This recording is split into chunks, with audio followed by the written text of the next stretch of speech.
Chapter 10. The First Death. Sophia's eyes pop open the next morning when Bixby jumps on her and aggressively licks her chin. Giggling, she shoves his face away from hers. She notices that Gabriel is there too, standing at the foot of her bed and grinning at Bixby's tongue attack. "Morning, Gabe," Sophia greets him sleepily. She notices something different about him. It takes her foggy brain a few seconds to realize that someone has given him a haircut since last night. The long, stringy locks have been chopped away, leaving only close-cut, wavy hair on his head. "Your hair looks nice," she adds. "Thanks," Gabriel replies. "Kira cut it for me." "What time is it?" asks Sophia. Gabriel looks embarrassed. Even though he is staring at the clock on her nightstand, he says, "I don't know." Sophia suddenly wants to cry for him. He wasn't even old enough to tell time when everyone left him. When she glances at the clock, she jumps out of bed. "It's already 10?" she exclaims.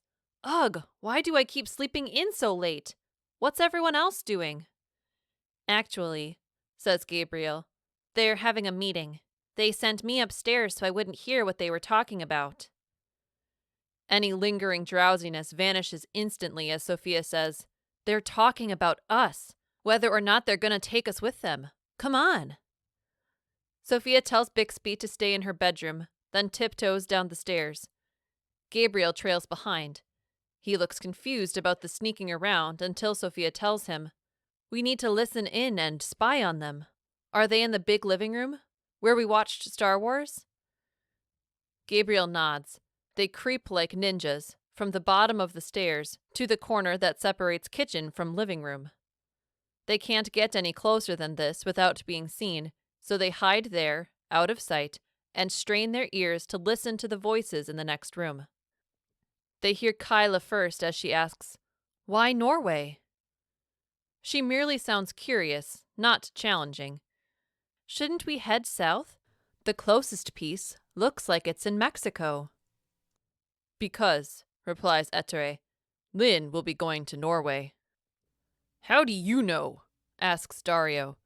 Unlike Kyla, his tone is challenging. "We were together, just the two of us, for over a year," says Ettore. "I know how she thinks. Considering this is already the end of August, it makes sense to go to Norway now, before fall and winter set in. The Latin words we saw in the map room, Promontorium Boreale, mean North Cape. It refers to the most northerly point of Europe at the furthest tip of Norway. We do not want to find ourselves hundreds of miles above the Arctic Circle in the dead of winter. If we don't go now, we may be forced to wait many months. Lynn knows this too. That is where she will go first." "Couldn't we try for the other half of the relics?" asks Micah. "Let Lynn go through the trouble of finding some for us?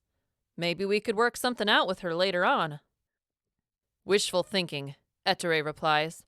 "Lynn is not the kind of person to cooperate, nor would I want to make a deal. Her goal is much too different, too sinister, for us to compromise. The only way this works is if we beat her and retrieve the relics before she does." Nobody argues the point further during the short pause that follows. "Then," continues Ettore, "we have no more time to lose. Lynn is already ahead of us. I am sure of it." What the Italian says next cuts Sophia to pieces.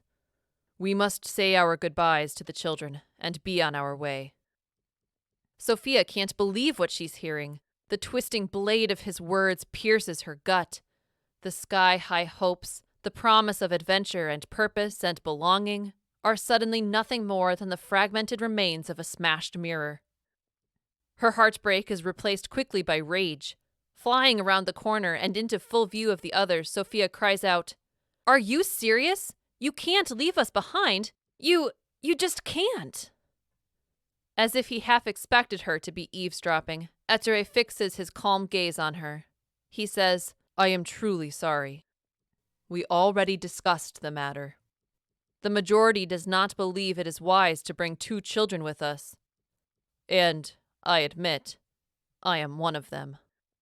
Sophia starts to protest, but Ettere's raised voice drowns hers out. The dangers will be too real, the difficulties too great. I am sorry, Sophia. Truly, I am. But it is for the best. The girl can say nothing in reply. Her words are lost in disappointment and sorrow. What will they do now? Sit back for weeks, then months, then years, hoping and praying that Ettore and his friends might fulfill their self-imposed quest to build the Antikythera device? Even if they did, would they delay traveling back to their own time periods, their own families, in order to journey thousands of miles back to two waiting children? Kira is visibly upset by the verdict. She says, "For the record, I don't agree with this decision at all. It's not right to leave two kids on their own like this." "Feel free to stay with them," snaps Dario, standing in the corner of the TV room. His arms are crossed, and a dark shadow has settled over his face. "Replace the two you lost." Sophia doesn't know what Dario is talking about, but she does see a distinct change in Kira's expression. Her stony demeanor grows ugly and vicious, like that of a lioness robbed of her cubs. Even her voice mimics a lioness as she growls, "You nasty piece of—" "Kira! Dario!" Ettore interrupts. "Not now. Save your quarrel for the train."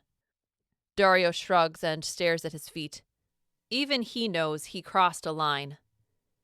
"He's always baiting her," argues Kyla, coming to her sister's defense. "I say leave him here." "Good luck operating the train," Dario snipes back at her. His upper lip is curled into a snarl. "All of you, please," Ettore admonishes them. "We simply do not have time for this. With every moment we waste here, Lynn gains more ground on us." "I believe what Eddie is trying to say," Micah calmly suggests, again sporting his black hat, "is if we don't learn to play nice together, Miss Lai's gonna win the game, which means we all lose." Ettore seems satisfied with Micah's explanation of the matter, and he again faces Sophia. He appears mortified with himself as he says, "I know I have no right to ask this of you, but I need a favor." Sophia glares at him, still fighting back tears. "Okay, what?" "Can we please borrow the white van in the garage? To take us back to the train. Perhaps you could pick it up there later, after we have gone." Her steely anger collapses into weary hopelessness. She shrugs and says, "Yeah, fine.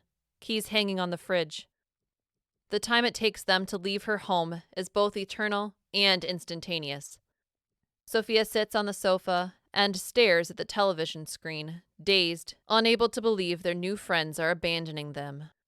She tries consoling herself with the reminder that she at least has Gabriel, but she finds little comfort in that fact. It's like thinking she won the lottery, only to have someone hand her a $5 bill. Everything feels unfair, cruel even. As the rest of Ettore's crew brings their belongings into the garage, Micah approaches Sophia. "For what it's worth," he says, "I voted to let you come. In the 2 days I've known you, you've shown more wit and nerve than I'd expect from someone twice your age. It's a shame we won't have you along, but we'll come back for you when this is all over. I'll get you home again, or die trying. See ya, Soph." After the rest come to offer their goodbyes, silence fills the mansion. Sophia doesn't know how long she sits there in her wordless stupor, tears dripping silently from her stinging eyes. She hardly notices when Bixby peels himself from Gabriel's side to lay his comforting head on her lap. When Gabriel asks a short while later if he can watch something on the television, she sets it up for him. But she feels dead inside, like a zombie. She has a heartbeat and a pulse, but is empty of everything else. Halfway through some movie about dragon training she has never watched, Sophia tells Gabriel, "I'm going out to feed the chickens and check the garden. I'll be back in a bit." Outside, she breathes in the fragrance of the backyard pines. It's a scent that has always brought peace and comfort to her lonely heart.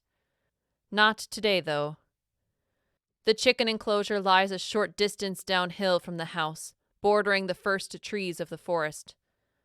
When she sees the birds strutting about their pen, she can't stop herself from hating them. She had been planning to release them before leaving with Ettore's crew. Now she will have to feed them until she dies, stuck here in her mansion prison, while the adventure of a lifetime is enjoyed by others. She sighs. She knows she shouldn't be so dramatic, but the disappointment is fresh. A grain bucket sits outside the wire fence. Sophia opens the lid, then uses a large metal scoop to rain the grain mixture, oats, corn, barley, onto the floor of the enclosure.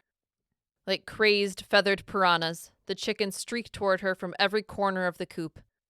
Together they greedily gobble down their meal. Deafened by the symphony of squawking and clucking, Sophia almost doesn't hear Gabriel's screams. "Help! Help! Sophia, help!" The hairs prickle on the back of her neck. Goosebumps crawl down her flesh. Gabriel's shouts are followed by Bixby's frantic, growling barks. Another voice joins theirs, floating upon the air. A man's voice. Micah? Ettore? No, this one is too steely, snarling and vicious. Sophia drops the grain scoop and sprints up the hill. Instinctively, she reaches to her hip, but the pistol isn't there. She feels sick as she remembers that Micah never gave it back. But who could be attacking Gabriel, she wonders. Have they been tracked down by the enigmatic Lin Lai, whose name Sophia has heard a dozen times, but whose story she knows so little about? She bounds up the steps, bursts through the back door, sprints across the kitchen, and stops, dead in her tracks. Gabriel's shirt is balled up in the fist of a wiry old man. A gnarled gray mane tumbles down his shoulders and back, like swamp moss hanging from an ancient oak. His forest green shirt is streaked with filth, and his khaki pants are frayed and sun-bleached. Sophia, however, notices none of these features. Her attention is fixed on the 9-inch hunting knife clutched in the man's hand. "Where are the rest, boy?" he demands. His tone is low and threatening. "I saw you in Las Vegas, so don't bother denying it. Tell me where they are." The blade is so close to Gabriel's mouth, his breath is fogging the steel. "I don't know," he yells. Tears pour from his wide and terrified eyes. "They went back to the train. They left us." "Then why are you calling for help?" growls the man, pressing the knife's edge to Gabriel's neck. "You're a liar. Let me show you what happens to lying little boys." Sophia has no time to think. She charges forward with no strategy, no plan but to punch, kick, and claw for as long as she can put up a fight. As she rushes toward the murderous man, she realizes she will probably die. Too late, though. She is committed. If anything, she hopes to buy enough time for Gabriel to slip away and escape. From the corner of his eye, the man catches sight of Sophia, barreling down on him. Instinctively, he whirls about, slashing the blade in a vicious downward arc. Too soon. The knife slices only the air. The poor timing of the attack is what saves Sophia's life. She tackles the man and slams him into the wall with all the force of an enraged hockey player. The knife flies from the man's bony fingers, clatters against the wall, and drops onto the hardwood floor. Their bodies follow. Sophia punches, elbows, gouges, whatever her unskilled, untrained impulses tell her to do. But the old man is smarter, more experienced, and surprisingly strong.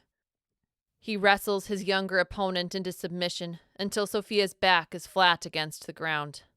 His arthritic hand finds the knife, and he raises it high. "Please, please, please. No, no, no, no," Sophia pleads. She grabs the man's wrist and pushes against it with all her strength. The man leans his weight into the blade. Sophia resists, but her muscles are shaky, weakening, unable to stop what is coming. Slowly, slowly, slowly, the blade sinks toward her. It is an instrument of death she can delay, but not stop. Sophia fights against the oncoming tears. She doesn't want to die crying. It is then, in the moments before her impending death, that she notices the tattoo on the man's wrist.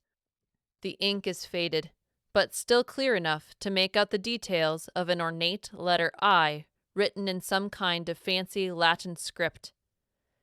As the knife inches toward Sophia's chest, the tattoo approaches with it. Sophia imagines the blade sinking into her chest. Hundreds, thousands of thoughts flash through her mind like a movie in fast forward. She wonders how much it will hurt to die. She wonders whether it will take a long time for the darkness to creep over her and claim her forever.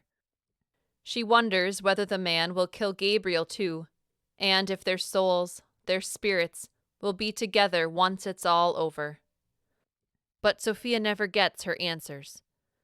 The knife point is only a millimeter from her chest when a deafening crack fills the room. As if punched by some invisible hand, the man jerks and tumbles to Sophia's side. He doesn't move again. "Geez, you all right, Soph?" a familiar voice asks her. Dazed and trying to process what's happening, Sophia looks away from the dead fellow toward the speaker. Micah stands on the far side of the room. A pistol, her pistol, is held firmly in his hand. From its barrel, a wisp of black smoke curls upward, where it disappears into the air.